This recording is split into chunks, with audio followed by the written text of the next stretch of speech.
بسم اللہ الرحمن الرحیم۔ السلام علیکم دوستو، دنیا بھر کی خبروں میں آج آپ سنیں گے، لیکن اس سے پہلے اگر ہو سکے تو لائک اور سبسکرائب کا بٹن ضرور دبا لیں۔ شکریہ۔ امریکی صدر جو بائیڈن کا کہنا ہے کہ صدارتی انتخابات میں سابق صدر ٹرمپ کو شکست دوں گا۔ صدر جو بائیڈن نے تسلیم کیا کہ وہ جانتے تھے کہ مباحثہ اچھا نہیں رہے گا۔ دوسری جانب بعض ڈیموکریٹ لیڈر اب بھی جو بائیڈن کو بطور صدارتی امیدوار نامزد ہونے سے روکنے کی کوششوں میں مصروف ہیں۔ سینیٹر مارک وارنر نے ڈیموکریٹ سینیٹرز کا گروپ بنانے کی ٹھان لی ہے، جس کی جانب سے صدر جو بائیڈن سے دستبردار ہونے کا مطالبہ کیا جائے گا۔ پاک فوج کی کور کمانڈر کانفرنس میں پائیدار استحکام اور معاشی خوشحالی کے لیے عزم استحکام کو تخریب کاری اور غیر قانونی سرگرمیوں کے گٹھ جوڑ کو ختم کرنے کے لیے وقت کا اہم تقاضا قرار دیتے ہوئے چند حلقوں کی جانب سے عزم استحکام کے حوالے سے بلا جواز تنقید اور مخصوص مفادات کے حصول کے لیے قیاس آرائیوں پر اظہار تشویش کیا گیا۔ کور کمانڈر کانفرنس میں علاقائی سلامتی، بالخصوص افغانستان کی صورتحال پر غور اور علاقائی امن اور سلامتی کے فروغ کے لیے عزم کا اعادہ کیا گیا۔ کانفرنس میں کشمیر اور فلسطین کے عوام کے ساتھ اظہار یکجہتی کیا اور کشمیر اور غزہ میں انسانی حقوق کی سنگین خلاف ورزیوں، جنگی جرائم اور نسل کشی پر اظہار مذمت کیا گیا۔ آرمی کور کمانڈر کانفرنس میں سیاسی عزائم کی تکمیل کے لیے جاری ڈیجیٹل تخریب کاری کو ریاستی اداروں کے خلاف سازش قرار دیا گیا۔ کانفرنس میں شرکاء کا کہنا تھا کہ ریاست مخالف بیرونی طاقتوں کی سرپرستی میں جاری ڈیجیٹل تخریب کاری کا مقصد جھوٹ، جعلی خبروں اور پروپیگنڈے کے ذریعے قوم میں نفاق اور مایوسی پھیلانا ہے۔ افواج پاکستان اور پاکستانی قوم ان سازشوں سے نہ صرف آگاہ ہیں بلکہ دشمن کے مذموم مقاصد کو شکست دینے کے لیے پرعزم اور متحد ہیں۔ آرمی چیف آف پاکستان کا کہنا تھا کہ پاک فوج تمام اندرونی اور بیرونی چیلنج کو ناکام بنانے کے لیے ہمیشہ سے تیار رہی ہے۔ انہوں نے پیشہ ورانہ مہارت اور آپریشنل تیاریوں کے اعلیٰ معیار کو برقرار رکھنے پر زور دیتے ہوئے کہا کہ درپیش چیلنجز کے باوجود پاک فوج پاکستان کے استحکام اور خوشحالی میں اپنا بھرپور کردار ادا کر رہی ہے۔ برطانوی پارلیمنٹ میں پاکستانی اراکین کی تعداد 15 برقرار ہے، جبکہ 4 نئے چہرے بھی سامنے آئے ہیں۔ لیبر پارٹی کے خالد محمود کو شکست ہوگی اور آزاد امیدوار بیرسٹر ایوب خان 500 ووٹوں کے مارجن سے کامیاب ہوئے، جو کہ ایک اپسیٹ ہوا۔ خالد محمود 2001 سے رکن پارلیمنٹ منتخب ہوتے چلے آ رہے تھے اور وہ سینئر ترین مسلمان پارلیمنٹیرین تھے۔ حزب اللہ لبنان نے صہیونی جارحیت کے جواب میں اور فلسطینیوں کی حمایت میں مقبوضہ شمالی فلسطین میں ایک بار پھر صہیونی فوجی ہیڈ کوارٹر کو اپنے میزائل حملوں کا نشانہ بنایا ہے۔ حزب اللہ کا کہنا ہے کہ لبنان کی تحریک استقامت کے مجاہدین نے اس صہیونی فوجی مرکز کو سرحدی علاقے الرمسا کے کفر شعبہ علاقے میں جوابی حملے کا نشانہ بنایا اور میزائل ٹھیک اپنے نشانے پر لگا۔ اسی طرح القصام بریگیڈ نے ایک بیان میں اعلان کیا ہے کہ القصام کے مجاہدین نے غزہ کے مشرق میں واقع الشجاعیہ کے علاقے صہیونی حکومت کا ایک ٹینک تباہ کر دیا۔ القصام بریگیڈ اور سرایہ القدس کے مجاہدین صہیونی فوج کی جارحیت کے دوران اب تک کافی تعداد میں صہیونی ٹینکوں کو دوستوں تباہ اور صہیونی فوجیوں کو ہلاک اور زخمی کر چکے ہیں۔ فلسطینی تحریک حماس اسرائیلی یرغمالیوں کی رہائی کے لیے غزہ میں پیش کی جنگ بندی کے اپنے مطالبے سے پیچھے ہٹ گئی اور قیدیوں کی رہائی کے لیے مذاکرات سے متعلق امریکی تجویز کو قبول کر لیا۔ حماس نے غزہ جنگ کے خاتمے کے لیے طے پانے والے سمجھوتے کے پہلے مرحلے کے تحت اسرائیلی فوجیوں سمیت تمام یرغمالیوں کی رہائی کے لیے بات چیت شروع کرنے کی امریکی تجویز کو قبول کر لیا ہے۔ حماس اپنے اس مطالبے سے دوستوں دستبردار ہو گئی ہے کہ پہلے اسرائیل مستقل جنگ بندی کا معاہدہ کرے، پھر قیدیوں کو رہا کیا جائے گا۔ بین الاقوامی سطح پر ثالثی کوششوں میں شامل فلسطینی عہدیداروں نے بتایا ہے کہ اگر اسرائیل یہ تجویز قبول کر لے تو ہم فریم ورک معاہدہ ہو جائے گا، جس کے نتیجے میں غزہ میں اسرائیل اور حماس کے درمیان 9 ماہ سے جاری جنگ کا خاتمہ ہو جائے گا۔ حماس نے کہا ہے کہ نئے منصوبے کے تحت ثالث ممالک غزہ میں عارضی جنگ بندی، امداد کی فراہمی اور اسرائیلی فوجیوں کے انخلاء کی ضمانت دیں گے، جبکہ معاہدے کے دوسرے مرحلے میں عمل درآمد کے لیے بالواسطہ بات چیت جاری رہے گی۔ جبکہ حماس نے دوستو غزہ میں کسی بھی نام اور جواز کے ساتھ غیر ملکی افواج کی آمد اور تعینات کو مسترد کر دیا ہے۔ حماس کا کہنا ہے کہ غزہ میں کسی بھی غیر ملکی فوج کو بھیجنے کے منصوبے کو مسترد کرتے ہیں۔ غزہ کا انتظام چلانا خالصتاً فلسطینی معاملہ ہے اور فلسطینیوں کے سوا کسی دوسرے کو ہمارا سرپرست بننے یا باہر سے ہم پر مسلط ہونے کی اجازت نہیں دی جائے گی۔ فلسطینی عوام بیرون ملک سے کسی کو متوازی حکومت کے طور پر بھی قبول نہیں کریں گے۔ دوستو یاد رہے کہ غزہ پر اسرائیل کی بمباری میں 38,000 سے زائد فلسطینی شہید ہو چکے ہیں۔ 7 اکتوبر 2023 کو اسرائیل پر حماس کے حملے میں 1200 یہودی ہلاک ہوئے تھے اور 250 کو یرغمال بنا لیا گیا تھا۔ نواز شریف نے کہا ہے کہ عدم استحکام پیدا کرنے اور بیرون ملک پاکستان کا نام بدنام کرنے والے عناصر کو جمہوریت میں کوئی دلچسپی نہیں۔ نواز شریف کا کہنا تھا کہ 7 سال پہلے جن مسائل پر قابو پا لیا گیا تھا وہ پھر سنگین بحران بن چکے ہیں۔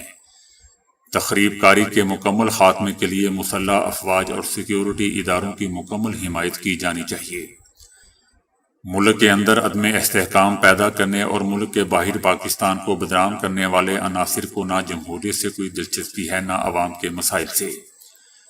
یہ لوگ کسی بھی محاذ پر پاکستان کی کمزوری یا ناکامی کو اپنی سیاسی کامیابی خیال کرتے ہیں۔ 7 سال پہلے پاکستان نے جن مسائل پر قابو پا لیا تھا آج وہ پھر سنگین شکل اختیار کر چکے ہیں، لیکن انشاءاللہ مخلص اور محنتی قیادت ان مشکلات پر قابو پا لے گی۔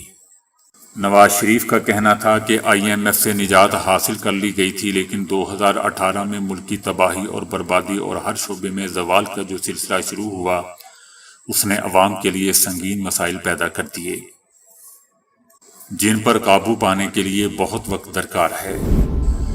عمران خان نے جیل میں سہولیات حاصل کرنے کے لیے صدر پاکستان اور وزیر اعظم کو خط ارسال کر دیا۔ خط میں کہا گیا ہے کہ مجھے جیل میں قانون کے مطابق سہولیات فراہم نہیں کی جا رہی اور لوگوں سے ملنے نہیں دیا جا رہا۔ ملاقاتوں میں کیوں رکاوٹ ڈالی جا رہی ہے؟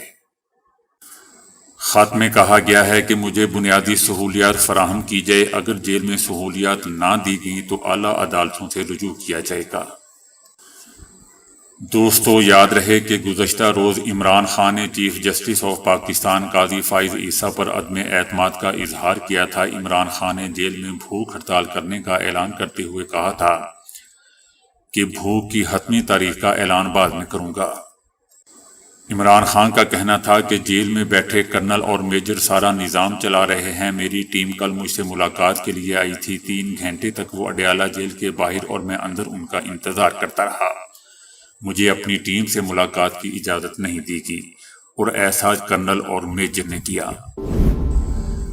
سابق وزیر اعظم شاہد خاقان عباسی، سابق وزیر خزانہ مفتح اسماعیل اور دیگر رہنماؤں پر مشتمل نئی سیاسی جماعت لانچ کر دی گئی جس کا نام عوام پاکستان پارٹی رکھا گیا ہے۔ نئی سیاسی جماعت عوام پاکستان پارٹی کا نعرہ بدلیں گے نظام رکھا گیا ہے۔ جماعت کے جھنڈے کا رنگ سبز اور نیلا رکھا گیا ہے جس میں پارٹی کا نام سفید رنگ سے تحریر ہے۔ شاہد خاقان عباسی کا کہنا تھا کہ پاکستان میں ریڈی میڈ جماعتیں بنتی ہیں، ہم وہ نہیں، ملک میں سیاسی استحکام ہے نہ ہی معاشی استحکام۔ یاد رکھیں فارم 47 والے ملک نہیں چلا سکتے۔ ان کا کہنا تھا کہ حکمرانوں کو ملک کی پرواہ نہیں، جو ملک دودھ پر ٹیکس لگا دے وہ کیا کرے گا۔ شاہد خاقان عباسی کا کہنا تھا کہ کسی نے بات نہیں کی کہ 2 کروڑ 7 لاکھ بچے اسکولوں سے باہر کیوں ہیں۔ عوام پاکستان ایک غیر روایتی سیاسی جماعت ہے، ملک میں مہنگائی عروج پر ہے، برآمدات میں کمی ہو رہی ہے۔ جو عوام پر ٹیکس لگاتے ہیں ملک میں اسمگلنگ کو نہیں روک سکتے لیکن دودھ پر ٹیکس لگا دیتے ہیں۔ ان کا کہنا تھا کہ مسلم لیگ نون نے ووٹ کی عزت کی سیاست چھوڑ دی اور اقتدار کی سیاست شروع کر دی، تو میں نے ان سے معذرت کر لی۔ میں مسلم لیگ نون سے کسی دوسری جماعت میں نہیں گیا، میں نے اس کے بعد الیکشن بھی نہیں لڑا۔ جبکہ مفتیٰ اسماعیل کا کہنا تھا کہ سیاست صرف سیاستدانوں، ججوں اور فوجیوں پر نہیں چھوڑ سکتے، نئی جماعت بنا دی ہے، کوئی بھی اس پارٹی میں شامل ہو سکتا ہے۔ ان کا کہنا تھا کہ یہ پاکستان ہمیں منظور نہیں ہے، اس ملک میں مڈل کلاس پاکستان کو مارا جا رہا ہے، 50,000 کمانے والے سے ٹیکس لیا جا رہا ہے، سینکڑوں ایکڑ کے مالک سے ٹیکس نہیں لیا جاتا۔ ہمارے نوجوان اپنی جان ہتھیلی پر رکھ کر ملک چھوڑ کر جا رہے ہیں، یہ حکمران تو ہمیں جان اور عزت کا بھی تحفظ نہیں دے سکتے۔ ان کا کہنا تھا کہ ہماری پارٹی میں کوئی عہدہ 2 بار سے زیادہ نہیں لے سکتا، کوئی بھی اس پارٹی میں شامل ہو سکتا ہے اور اس کے بعد اس کا کوئی رشتہ دار نہیں آ سکتا۔ صہیونی فوج نے غزہ پر حملے بڑھا دیے ہیں، 24 گھنٹوں میں 50 مقامات پر بمباری سے متعدد فلسطینی شہید ہو گئے۔ غزہ کے علاقے شجاعیہ میں کئی روز سے جاری فوجی آپریشن میں 100 فلسطینی شہید ہو چکے ہیں۔ فلسطینی گروپوں کی جانب سے شدید مزاحمت کی جا رہی ہے۔ مارٹر گولوں، راکٹوں سے حملوں میں کئی اسرائیلی فوجی ہلاک کر دیے گئے ہیں، اسرائیلی ہیلی کاپٹر کو بھی نشانہ بنایا گیا۔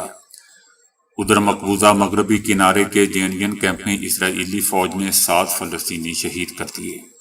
اسرائیلی فوج کی لبنان میں حزب اللہ سے بھی جھڑپیں جاری ہیں، حزب اللہ نے 17 راکٹ حملوں میں اسرائیلی عمارتوں اور فوجی ٹھکانوں کو نشانہ بنایا۔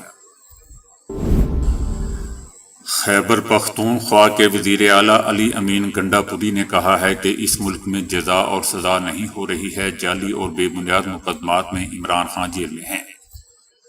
پوری قوم کو پتہ ہے کہ عدلیہ پر دباؤ ہے، ہم عدلیہ کے ساتھ کھڑے ہیں، وفاق جو کام کر رہا ہے وہ آئین اور عدلیہ کے خلاف ہے۔ موجودہ حکومت کندھوں پر ہے، عدلیہ میں فیئر ٹرائل ہوا تو سب سامنے آ جائے گا۔ ان کا کہنا تھا کہ ملک کو بار بار توڑا جا رہا ہے، ان کو آئین کے آرٹیکل 6 کے تحت سزائے موت دی جائے۔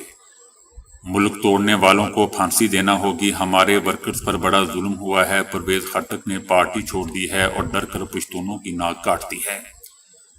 ان کا کہنا تھا کہ مریم نواز خاتون ہے، ہم نے لحاظ کیا، ہمارے کلچر میں یہ نہیں ہے کہ ہم خاتون کو یا خاتون سے کوئی بدلہ لیں۔ ان کا کہنا تھا کہ عمران خان نے بھوک ہڑتال کی تو پوری قوم بھوک ہڑتال پر جائے گی۔ نواز اور زرداری کے خلاف تھانہ کینٹ میں پہلے ہی ایک مقدمہ پڑا ہوا ہے۔ خاتون وزیر اعلیٰ مریم نواز کے خلاف مقدمہ درج کرنا ہوا تو وہ بھی ہوگا۔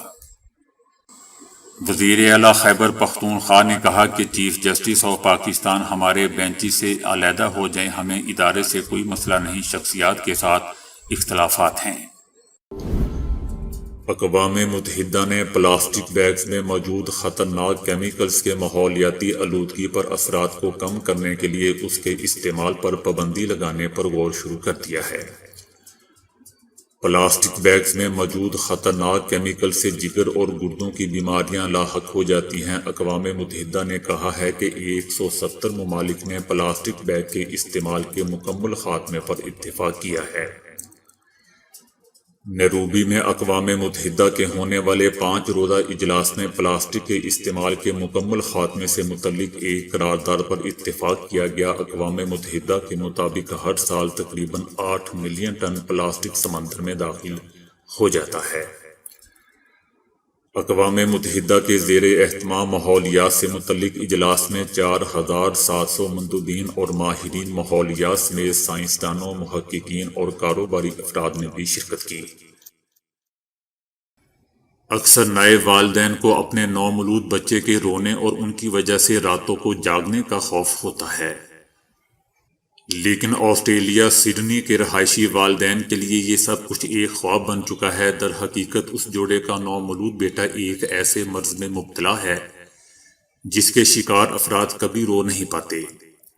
تقریباً 2 ماہ کے اس بچے کو ایسا دماغی مرض لاحق ہے جس کی وجہ سے اس کا دماغ کچھ بھی محسوس نہیں کر سکتا، اور ڈاکٹرز کا کہنا ہے کہ یہ زیادہ عرصے زندہ نہیں رہ سکے گا۔ اس بیماری میں مبتلا ہونے کی وجہ سے اس بچے کو دیگر کئی امراض کا سامنا کرنا پڑ سکتا ہے، جیسے کہ دماغی نشو و نما کا رکنا، کمزور مسلز اور کھانے پینے کے مسائل وغیرہ۔ پیدائش کے وقت اس بچے کی سانس بھی نہیں آ رہی تھی، تاہم ڈاکٹروں نے اس بچے کی سانس بحال کر لی۔ بچے کے علاج کے لیے اس کی ماں نے 13,000 آسٹریلوی ڈالر صرف اس بنا پر ہاسپٹل میں جمع کروا دیے ہیں کہ وہ اپنے بچے کو روتا ہوا دیکھنا چاہتی ہے۔ تو دوستو، ابھی کے لیے اتنا ہی۔ ویڈیو کو لائک اور شیئر کرنے کا بہت بہت شکریہ۔